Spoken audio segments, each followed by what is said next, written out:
Hello everyone, আশা করছি তোমরা সকলে খুব ভালো আছো। আমিও খুব ভালো আছি। আমার নতুন simple life vlog with child এডুকেশনে সকলকে স্বাগত। আজকে দেখো একটা রান্না করছি। প্রত্যেকের বাড়িতেই সানডে স্পেশাল চিকেন হয়, তো আজকে আমি প্রেশার চিকেন রান্না করে দেখাবো। তো এর জন্য দেখো আমি জাস্ট কড়াইটাকে আমার ফোনটা একটু ডিস্টার্ব হচ্ছিলো বলে একটু হয়ে গেল, মশলাটা বসিয়ে দিয়েছি। তো মশলাটার মধ্যে আমি দিয়েছি কড়াইয়ে প্রথম সর্ষের তেল দিয়ে গোটা গরম মশলা, গোটা জিরে, তারপরে হচ্ছে তোমার তেজপাতা ফোড়নে দিয়েছি। এরপরে তোমার দিয়েছি হচ্ছে আদা রসুন কাঁচা লঙ্কা আমি পেস্ট করে রেখেছি, ওইটা দিয়েই আমি জাস্ট নাড়াচাড়া করছি। এত অবধি আমি এসছি, ঠিক আছে। তো এই মশলাটার মোটামুটি তেল ছাড়া শুরু করলে আমি এর মধ্যে টমেটো অ্যাড করে দেবো, ঠিক আছে। তোমরা দেখতে থাকো। তো দেখো আমার অলরেডি প্রায় তেল ছাড়া শুরু হয়ে গেছে। এটার মধ্যে আমি টমেটো যে পেস্টটা করে রেখেছি সেই টমেটো পেস্টটা আর কি আমি দিয়ে দিচ্ছি। টমেটো পেস্টটা দেওয়ার সাথে সাথে একটাই কথা বলি, টমেটোটা পেস্ট দিলে ফলটা হচ্ছে তাড়াতাড়ি সিদ্ধটা হবে, আর হচ্ছে মাংসের রঙটা দ্বিগুণ পরিমাণ ভালো আসবে। তোমাদেরকে আমি দেখাবো শেষে যখন মাংসের রঙটা আসছে তখন আমি তোমাদের দেখাবো। আর এদিকে প্রেশার দেখো আমার শো করছে। এদিকে প্রেশারে আমি প্রায় বসিয়েছি আমার ওল সিদ্ধ, আজকে ওল সিদ্ধ হবে, ঠিক আছে। ওটা বসিয়ে দিয়েছি, তাই প্রেশারটা একটু শো করছে। তো এই এই মশলাটা মিশিয়ে তেলটা ছাড়ুক, তারপর এর মধ্যে আমি মাংসটা দিয়ে দেবো, মাংসটা অ্যাড করে দেবো, আর গুঁড়ো মশলা অ্যাড করবো, ঠিক আছে। তো দেখো বন্ধুরা, এটা মোটামুটি মশলাটা আমার প্রায় কষে গেছে, তোমরা বুঝতেই পারছো। এরপরে আমি গুঁড়ো মশলাটা এর সঙ্গে অ্যাড করব। দেখো অলরেডি কালার কি সুন্দর চলে এসছে। তো আমি গুঁড়ো মশলার মধ্যে অ্যাড করছি তোমার হচ্ছে 1 টিস্পুন লঙ্কার গুঁড়ো, 1 টিস্পুন হলুদ গুঁড়ো, আর 1 টিস্পুন জিরে গুঁড়ো, ঠিক আছে, জিরে গুঁড়ো। তো এই হচ্ছে আমার মশলা। এর মধ্যে আর আমি বেশি হলুদও দেবো না, আর বেশি লঙ্কার গুঁড়ো আমার দেওয়ার দরকার নেই, কারণ যেহেতু আমার কাঁচা লঙ্কা পেস্টটা রয়েছে, ঠিক আছে। তো এইটা নিয়ে আমি এখন নাড়াচাড়া করব। এটা নেড়ে এটার থেকে আমার যখন তেলটা ছাড়বে এর সঙ্গে আমি মাংসটা অ্যাড করে দেবো। তো দেখো বন্ধুরা, আমার তেলটা প্রায় ছেড়ে গেছে। আমি মাংসটা জল ঝরিয়ে রেখেছিলাম, এই চিকেনটা আমি এবার এর মধ্যে অ্যাড করে দিচ্ছি, ঠিক আছে। এবার চিকেনটা দিয়ে আমি মোটামুটি এটা 5 মিনিটের মধ্যে ভালো করে কষাবো, যাতে মশলাটা চিকেনের মধ্যে ঢুকে যায়। এরপরে আমি এটাকে ঢেকে দেবো, ঢেকে দিয়ে 10 মিনিটের মতো হতে দেবো, ঠিক আছে। তো দেখো বন্ধুরা, আমার মোটামুটি 5 মিনিট আমি মশলাটাকে ভালো করে মাংসের সঙ্গে মিশিয়ে নিয়েছি। এবার আমি জাস্ট এটা ঢাকা চাপা দিয়ে নেবো।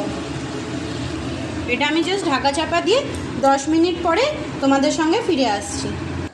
তো দেখো বন্ধুরা, আমার 10 মিনিট হয়নি, আমি 5 মিনিট পরে আসলাম।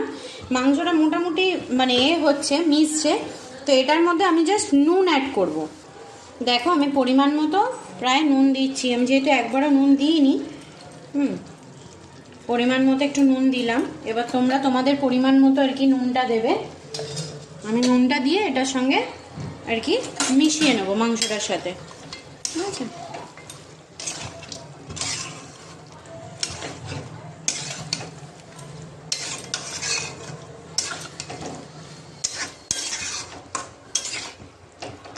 এর সাথে মিশিয়ে নেবো। আর একটা জিনিস, এটা হচ্ছে প্রায় 5 মিনিট মতো হয়ে গেছে, ঠিক আছে। আর একটা জিনিস হচ্ছে এর সঙ্গে আমি আরও 5 মিনিট পর ঢেকে খোলার পর তার মধ্যে আমি আলু অ্যাড করব, ঠিক আছে।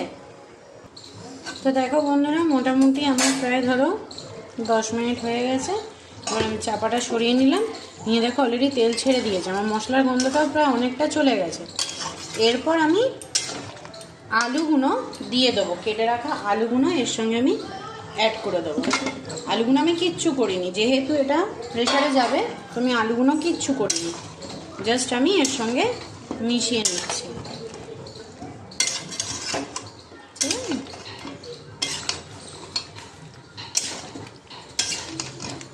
এর সঙ্গে আমি মিশিয়ে নিচ্ছি। এবার এটা আমি প্রেশারে ট্রান্সপারেন্ট করব, সরি একটু ভুল বললাম, ট্রান্সফার করব।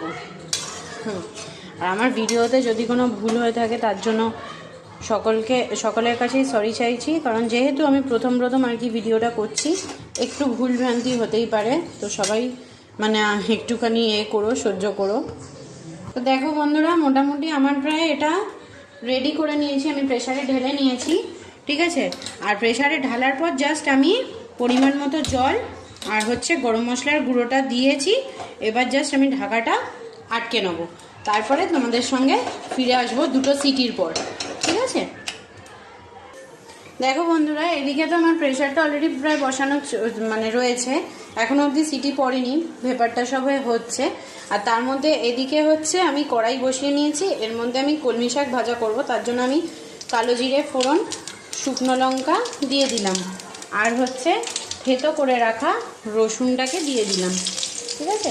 এটা আমি একটুখানি নাড়াচাড়া করে নিয়ে তারপরে তোমার এর মধ্যে পেঁয়াজ, কুচিয়ে রাখা পেঁয়াজ আমি দিয়ে দেবো।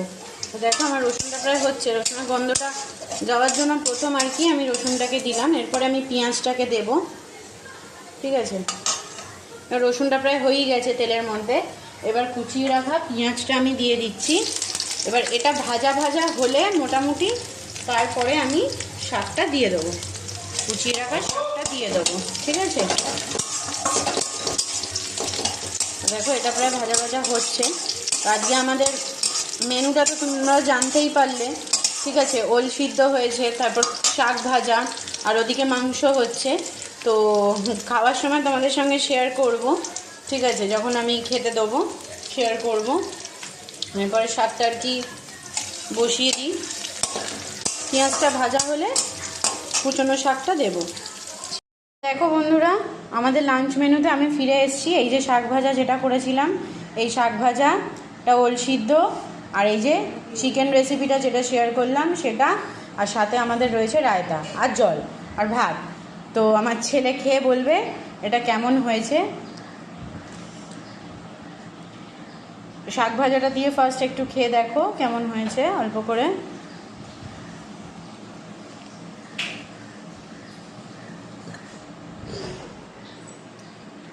দারুণ দারুণ। ওল সিদ্ধটা, ওল সিদ্ধটা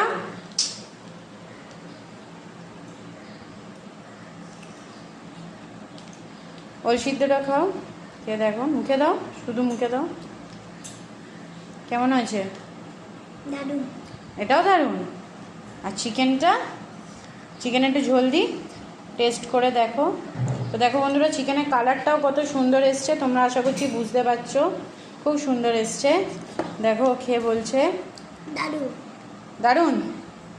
তা তোমরাও এই রেসিপিটা শেয়ার করবে, করে বাড়িতে নিশ্চয়ই চেষ্টা করবে, আর আমাকে কমেন্টস করে জানাবে যে তোমাদের কেমন লাগলো। প্রেশার চিকেন খুব তাড়াতাড়ি, ভীষণ মানে ফাস্ট হয়ে যায়, ঠিক আছে, অল্প সময়ের মধ্যে। তো তোমরা আমাকে জানাবে। তো আজকের মতো টাটা। আর এটাই আমাদের লাঞ্চ মেনু। টাটা, আবার নতুন ব্লগে তোমাদের সঙ্গে ফিরে আসবো। ভালো থেকো, সুস্থ থেকো, সায়োনারা।